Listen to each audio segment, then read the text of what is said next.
So this is going to be a interesting conversation because you're probably the most controversial figure that I've had. Me? Oh, absolutely. You and your company. God. Oh man. But who are you? I'm Sean Rad. I am the co-founder of Adly. Yeah. And what is Adly? Adly is essentially an in-stream advertising platform. Yeah. And so you put advertising into Twitter.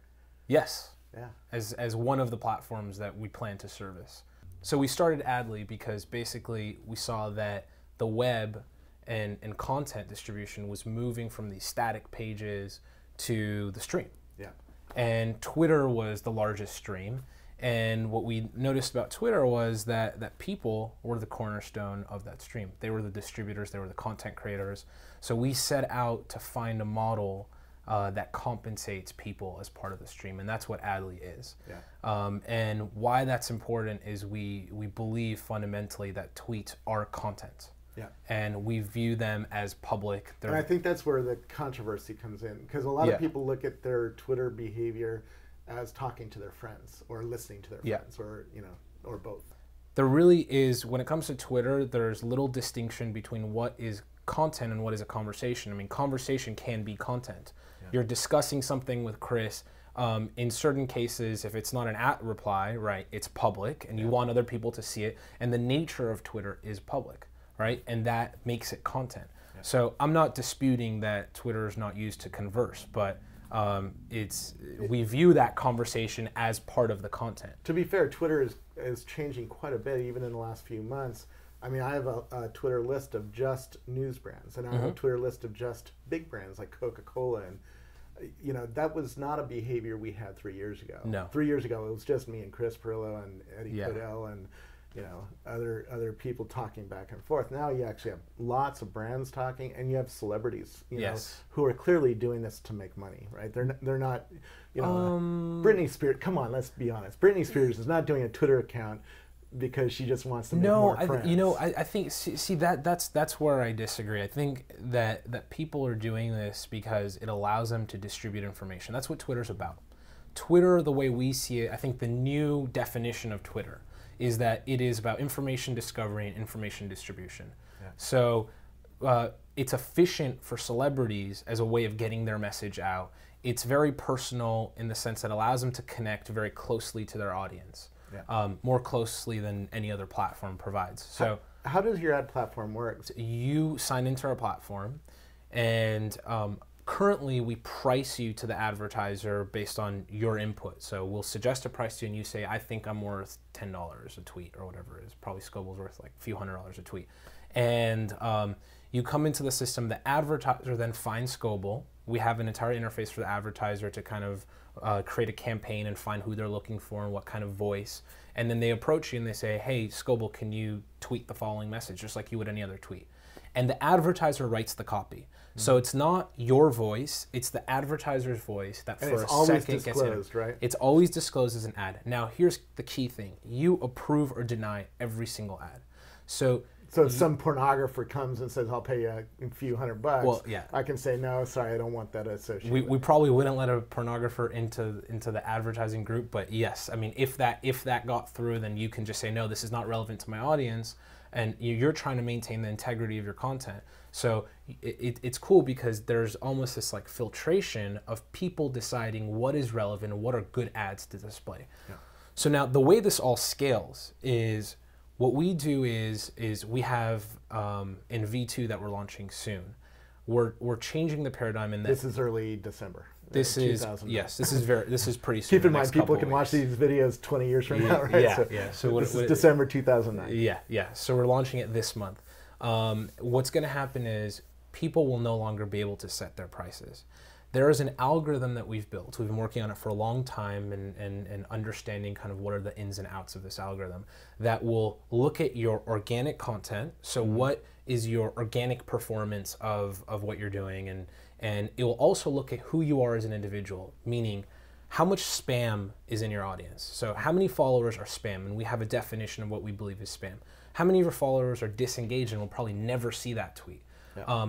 who are you engaged with and how engaged are you? And these kinds of metrics are things that factor back into the algorithm. Then we look at the performance of your ads, and we look at the performance based on categories, and we do a lot of analysis to find a price that we believe is what you're worth and the advertiser should pay.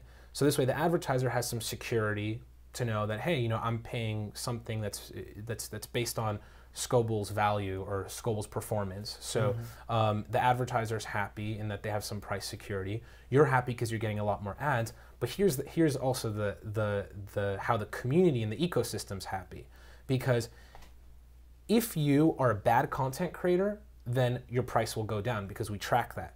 If you are posting too many ads, even though we restrict it to 1 ad a day, it's still relevant because you post too many ads, your value goes down. You have competitors, so Chris Perillo or I could take an ad from a competitor 1, competitor 2, and Adley, and overload my stream with ads. Yeah, and we will detect that, and we'll say, oh, now you're less valuable to the advertiser because you're diluting your brand and your message. So we try.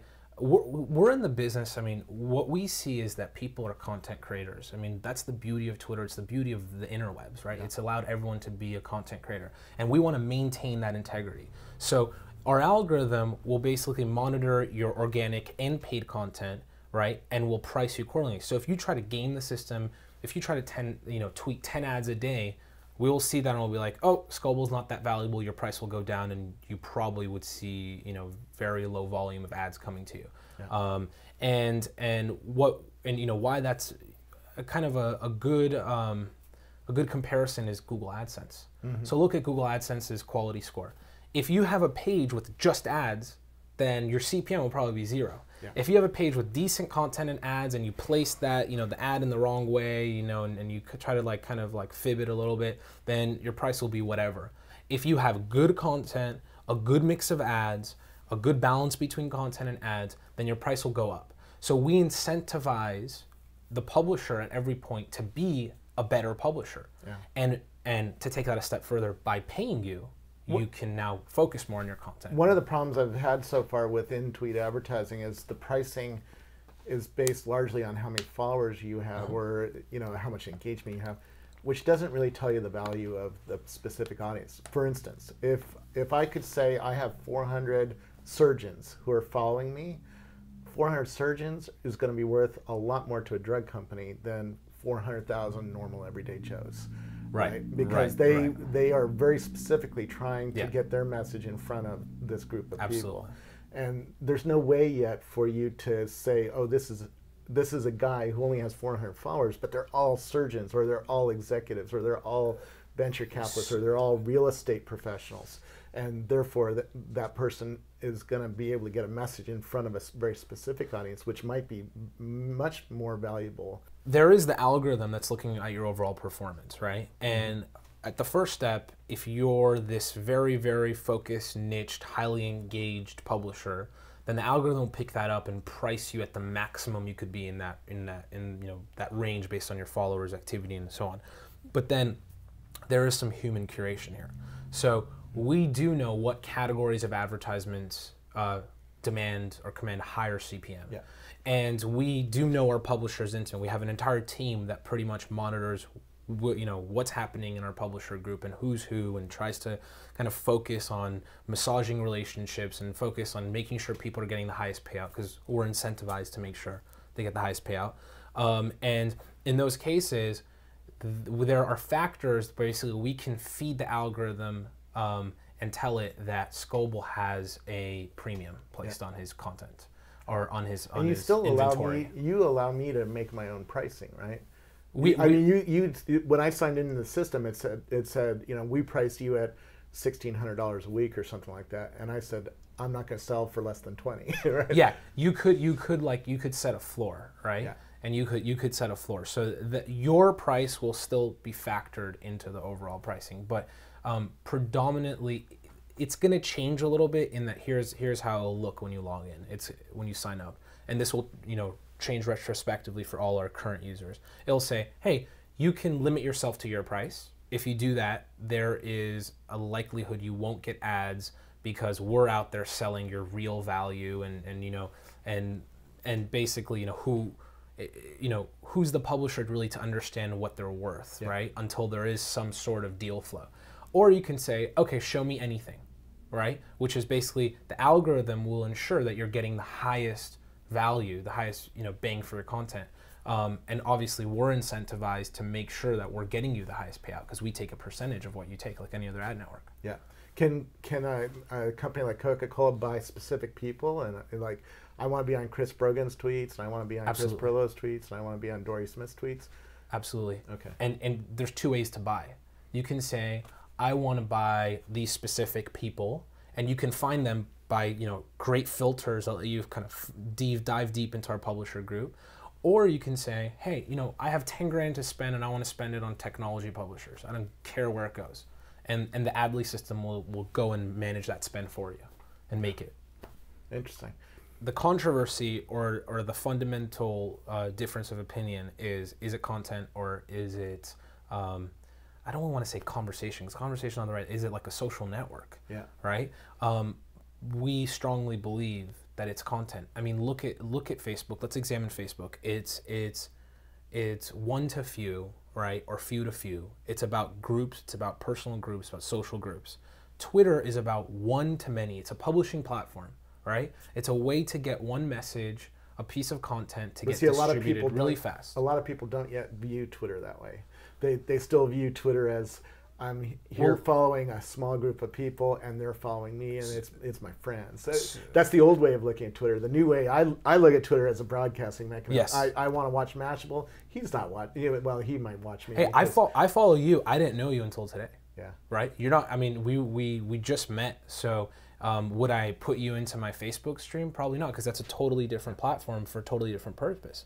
But I love grabbing your content. I love seeing what's going on with Scoble because to me, you're a content creator. Yeah. To me, following TechCrunch is a way to get quick access to their articles, right? Yeah. So it's a broadcast mechanism that is fast, real-time, and efficient. Yeah. And more than just a way to distribute content, it's a way to produce content. Who said 140 characters is not valuable? I spend a lot of time thinking about my tweets before I send them, right? Because I know that there's people watching me. I know that to my very, very small group of people who are following me, I'm sort of a content creator. They're following me for a reason. Yeah. I don't know 99% or probably 95% of everyone following me. I have no idea who the hell they are, but I still want to connect with them, and they view me as a content creator. How many people do you have as part of your system so far? Have signed up for Adly? Adly has about 10,000 publishers, and there's more, but we actually you can't come into the marketplace until you've hit certain triggers, and we have a large group of very influential followers. So the it's a good amount of celebrities. A lot of celebrities. If you look at who's over 1 million followers on Twitter, there's probably about 50 people that we view of any content creating work that aren't brands and so on, and we have about 20% of them. We have collectively we reach a very large percentage of Twitter's overall audience or reported audience. And we have an approach to finding the influencers and the right people within different verticals. So we cover a variety of verticals. And what's the difference in price between somebody with 100,000 followers and somebody with 1 million followers, assuming everything else is the same? From 100,000, I mean, you're talking about 1 digit difference. Okay. So if I'm getting paid $1,600 1 to 2 digits, actually.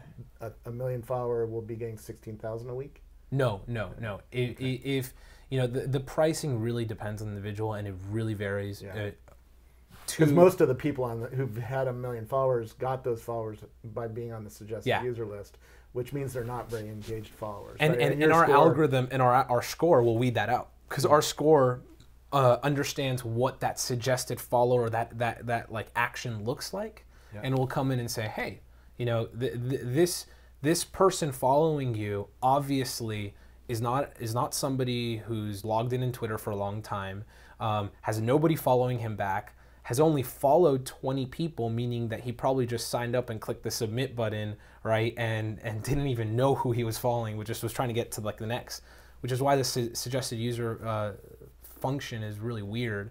And we find those patterns and we rule them out, and we take the group of your audience that we, with a good level of certainty, know is actually intending to follow you and is listening and is waiting to hear from Scoble, and we put that and we value based on a lot of that. But that's not the only thing. There's a variety of other metrics we value on. What are you learning from all these people now? How long have you been in business now? 6 months? We launched 3 months ago. 3 months. It's been in the making. So it's still a pretty small period of time, but I bet you're learning a lot about how are these ads work. Are these ads being retweeted, for instance? Oh yeah. Why? Because if our theories work, then you as a content creator are saying that this ad is almost like content. It's relevant to my audience. I approve it, and a lot of the times the audience sees it as that. They don't care that it's an ad. I mean, I spoke about this with Paul Carr a little bit on at the conference at the Crunch Up, and it's interesting because he's under the impression that anyone retweets anything, right? And I completely disagree. Do you retweet anything? No. I don't retweet anything. I read thousands of tweets a day. Rocky, do you retweet anything? Never.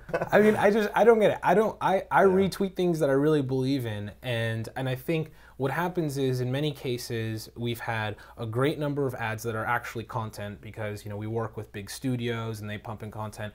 But it's not just those ads that get retweeted. It's literally just simple messages. And I think the key here is Twitter is about information exchange. Yeah. And we urge our advertisers to view this as just distributing a piece of information. It's not like, oh, check me out, I'm drinking Coke, you should drink Coke too. It's not like that. The nature of these ads are different. It's, check out this positive review from X, Y, and Z on the following movie, or check out this funny clip. And that's not deceiving. That's, hey, decide for yourself if this is a cool piece of content. And a lot of times what happens is they look at the ad, they follow through, there's fun ads. Twitter's a great place to introduce fun pieces of content, and they like it, so they retweet it.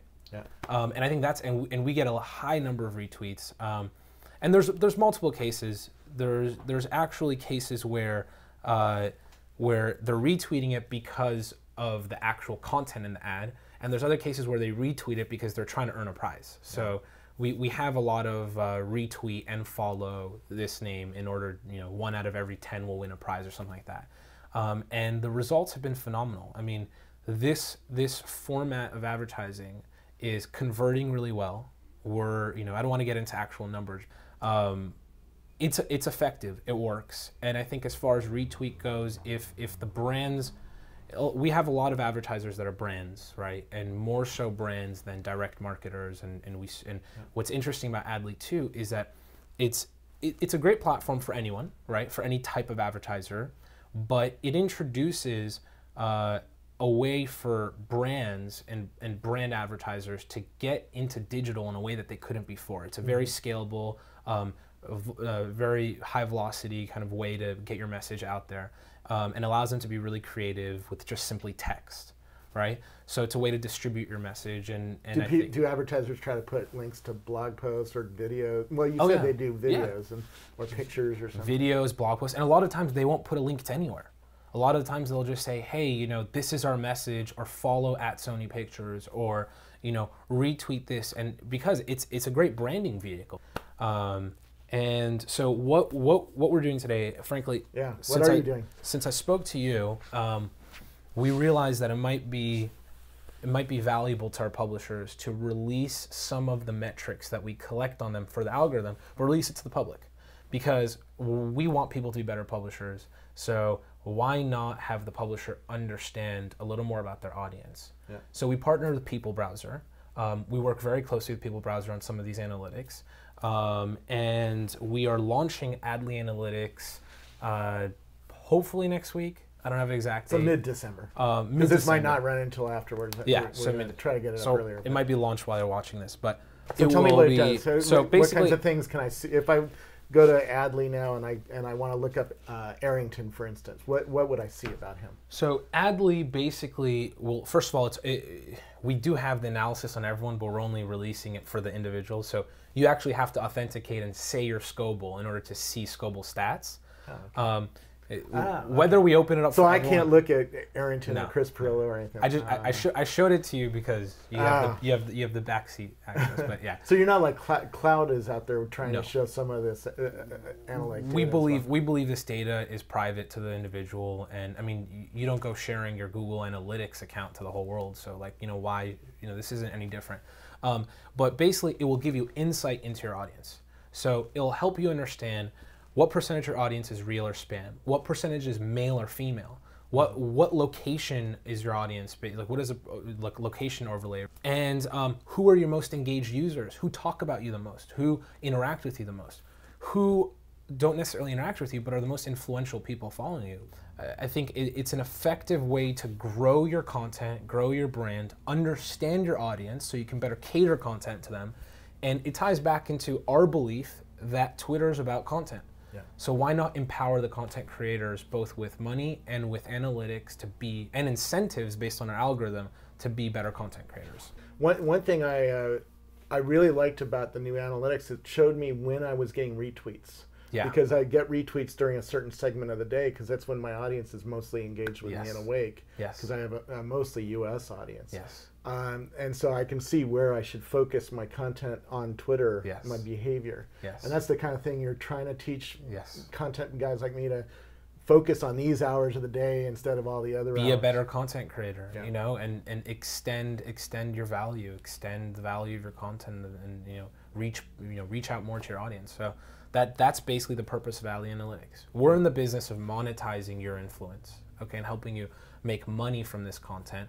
And we also want to provide you with the tools to become a better content creator. Yeah. Thank you so much. Thank you. Where do I learn more about it? ad.ly. Okay. So you just go to adly.com or ad.ly. Very cool. Thank you very much. Thank you.